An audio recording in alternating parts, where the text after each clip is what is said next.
What we see now is that the modern iterations of slavery we're seeing in our state are motivated primarily no longer by conquest or race, thankfully, but by profit. This is fundamentally an economic crime in nature, and it's motivated by greed.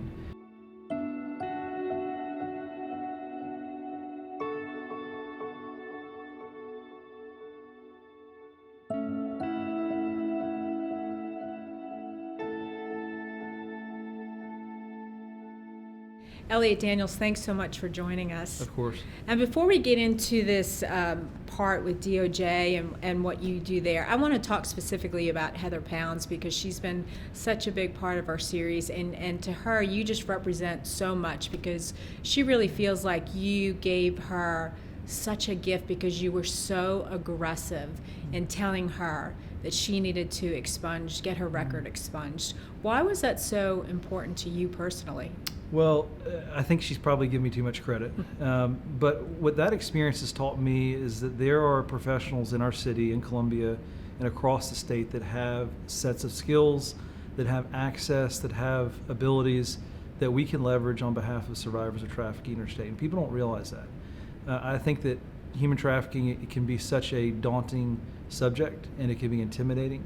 And there's so much confusion and sort of myth around the whole phenomenon that often it feels very foreign, very far away, and members of the public feel like there's not a lot for them to do. What Heather taught me in our firm when I was in private practice was that there's a lot that lawyers can do on behalf of survivors.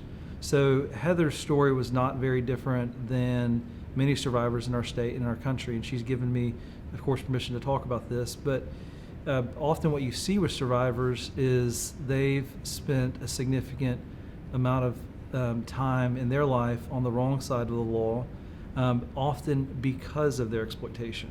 So there may be crimes that they were coerced to commit in the first place that they're then charged with, and they have a criminal record that then creates this increased vulnerability because they have an inability to get a job in the legitimate economy. When they have a criminal record that folds out like an accordion and they go in to apply for a job or get a loan or live in an apartment complex or volunteer to church, and they have that criminal record often for things that they were compelled to do in the first place, the door doesn't open for them. And so they have decreased options, decreased opportunities, and often traffickers know that, and that drives them right back into the exploitation in the first place. So Heather, when she came to us, was in a great place. She had left that life and she was ready to address it. She showed us her SLED record, and there was a lot on that SLED record that we could handle. And we simply petitioned courts and asked them to remove records, and they did it. It's available. Lawyers in the state can do it, and we've done it with her, and it wasn't particularly complicated. But again, what she taught us is how meaningful it can be. It's meaningful often for a survivor to be in a courtroom or to hear from a court or hear from a clerk's office that you're not a criminal, but you're a victim. And that can be incredibly cathartic. And so it's been a real joy to watch Heather go through that experience. We played a small part in it, but it was rewarding for us.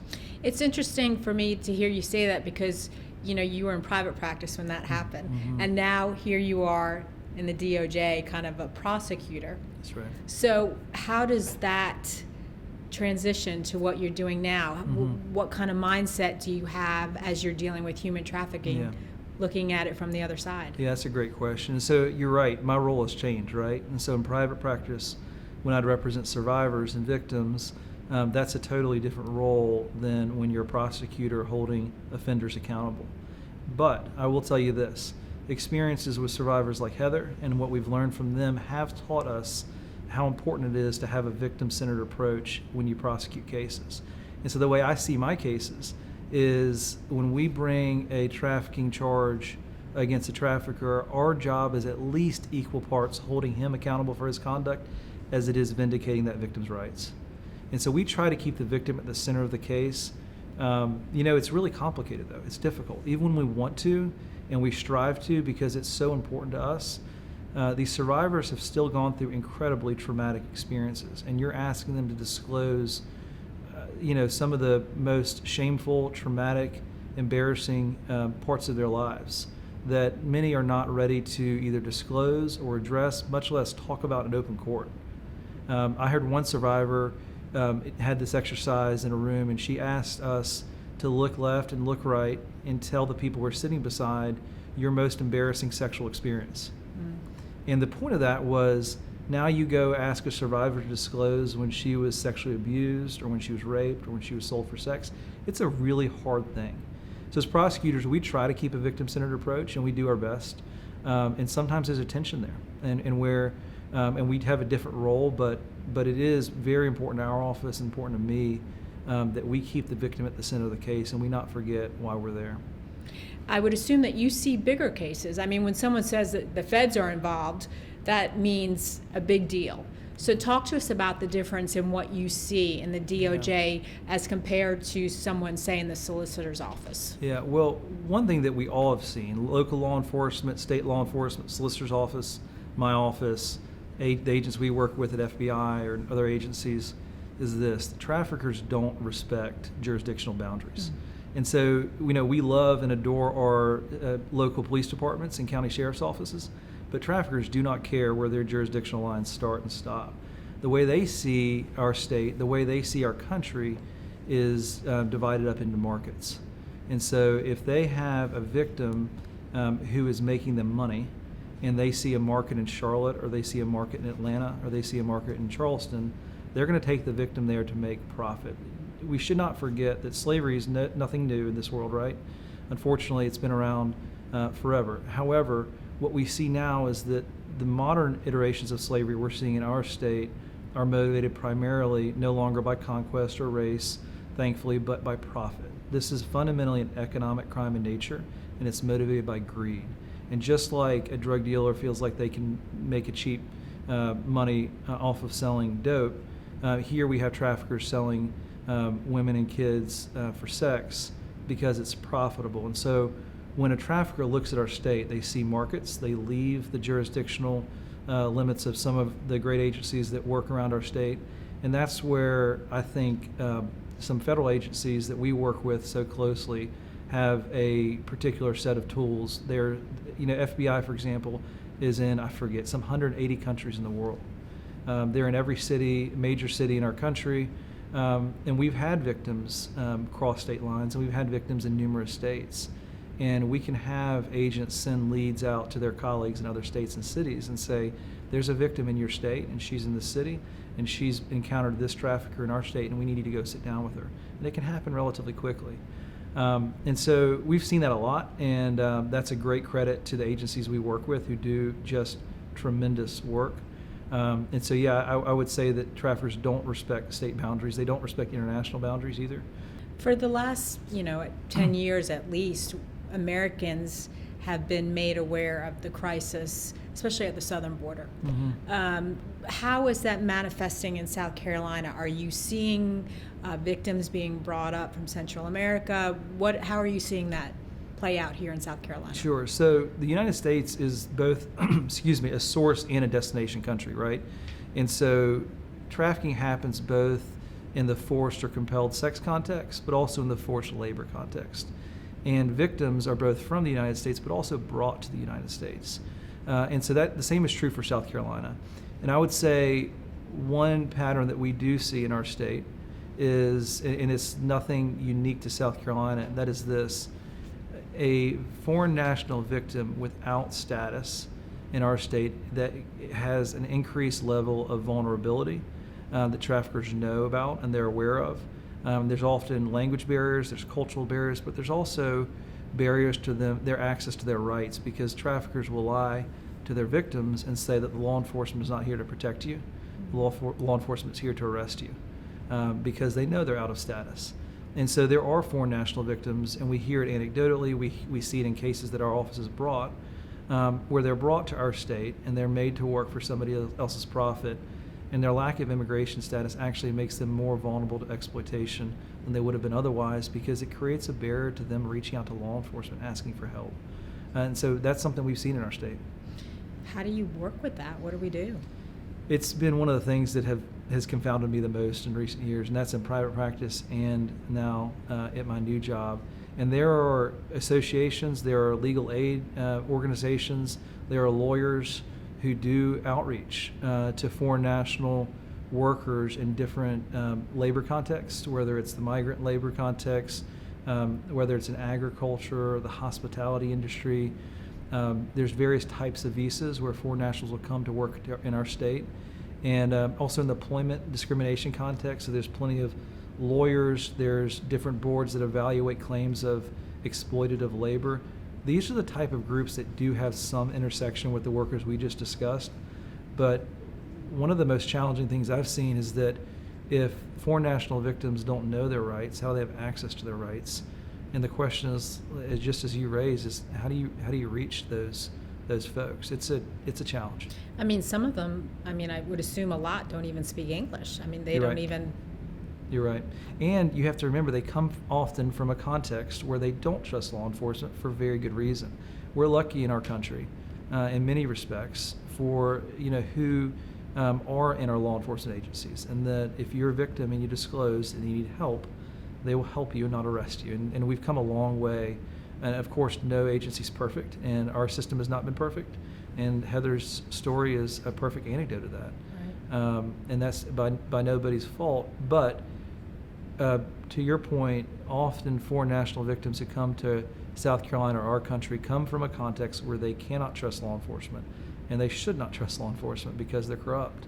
And what happens then when they're brought here and their traffickers tell them you should not disclose, you cannot trust law enforcement because they're corrupt, and they'll arrest you and they'll deport you and they'll punish you and not help you.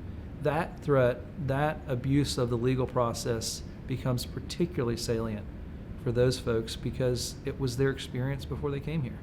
Is there any way, has there been any study done, or do you have any guesstimation of numbers? How many girls are we talking about, say, here in South Carolina? No, and that's a great question. I think that the prevalence, the scale, the scope, those are always really complicated questions because fundamentally this is a black market industry, right? Yeah. It's an underground industry, and numbers are difficult. The State Department issues a report every June called the TIP report, the Trafficking in Persons report. They do their best to quantify some numbers of folks who come in and out of the country across our borders every year. The UN has also estimated, and a few NGOs have also estimated numbers, but those typically those numbers are more global in nature. And so you often hear the figures 27 million or 39 million, which is more people in slavery today than have ever been in slavery in our history. But as for our state and our country in particular, those numbers are really hard to pin down. And it seems to me, too, that when you're dealing, especially with this issue, being able to even talk about, especially in your role as a prosecutor, you're an officer of the court, finding this balance of being able to talk to each other without screaming past each other, compassion and law enforcement. Yeah. Obeying the laws, but being compassionate for these girls. Yeah.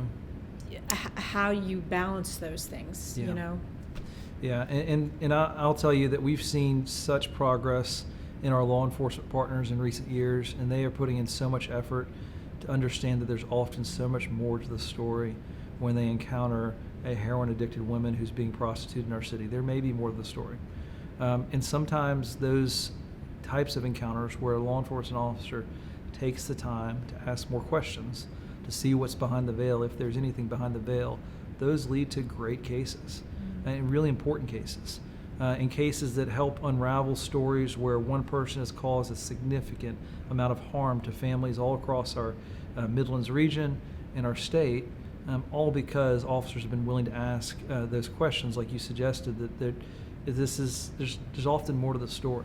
And it takes a well-trained and well-equipped law enforcement officer who has good judgment often to be able to look through those really complex questions. From your seat at the DOJ, are you able to kind of use the prosecutorial tools that you might use against gangs to go help in the human trafficking situation? What are some of the tools Sure. that you can use at the federal level?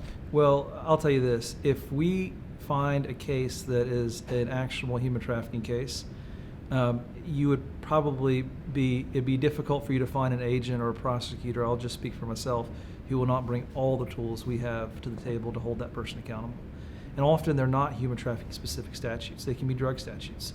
They can be gun statutes. They can be other violent crime-related statutes.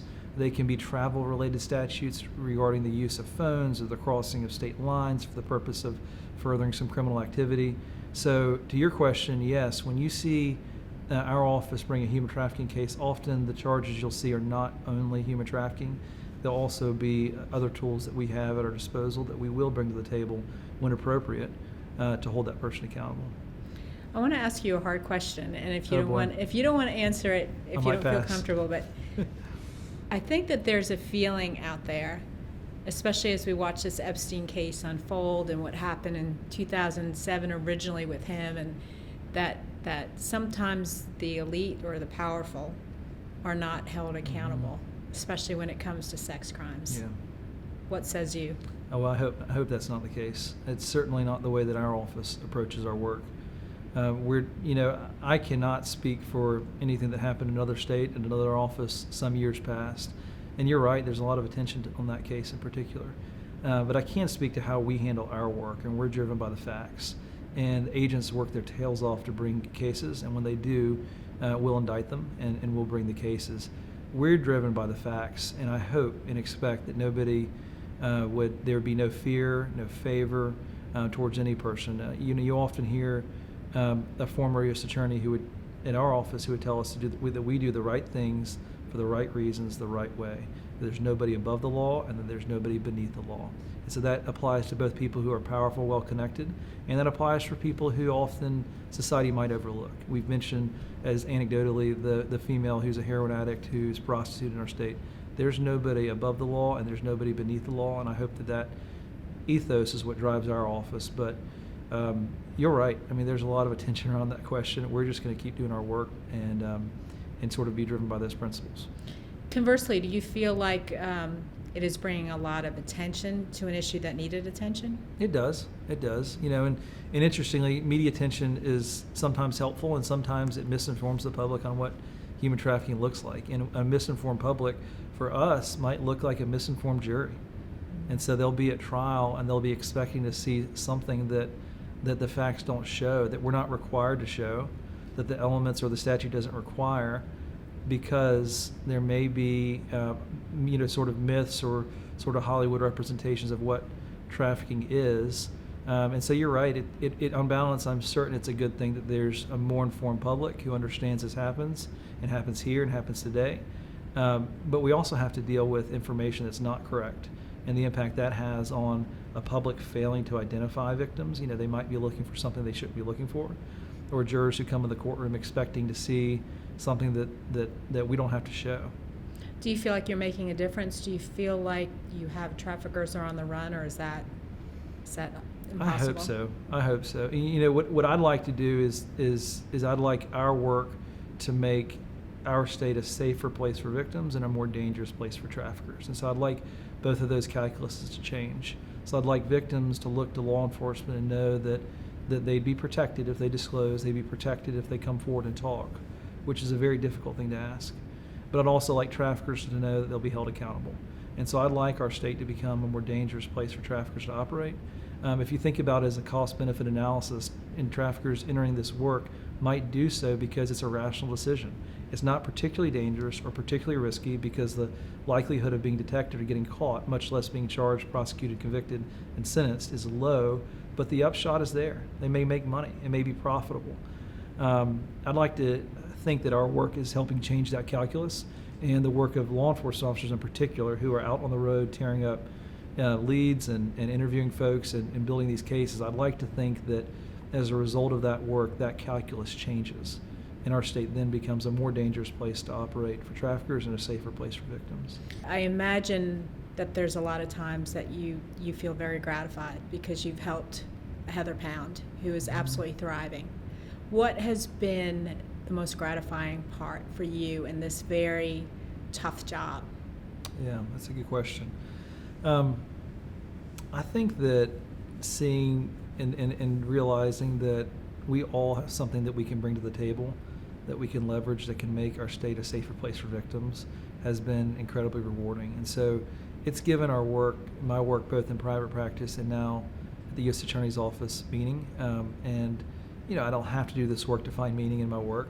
but it's been particularly fulfilling, and it's been a joy to look at folks like Heather and to see how meaningful it can be for folks to come alongside her, like my partners at my old firm, and say, we have some things to offer. We could help you, and what do you need? And the firm, to their great credit, did it, and it's made a big difference in her life, and that's it's fulfilling, and it gives me a great amount of pride to see how far she's come and just how great she's doing. She's a tremendous example for the public and for other survivors. If there's a victim out there right now who's watching this, just scrolling through social media, and you had 30 seconds to grab her attention, what would you say to her? I would encourage that victim to be willing to disclose to law enforcement what he or she are going through. I think that what we found is that it's an incredibly difficult ask, because these are the most private, most intimate, most traumatic, most embarrassing, and often most shameful parts of their lives. However, what happens to victims in our state is wrong, and I would encourage them to speak with law enforcement, to disclose what's happened, so that person can be held accountable for what they did. It's a springboard to a new life. Yeah, it can be. Yeah. Thank you. Thank you.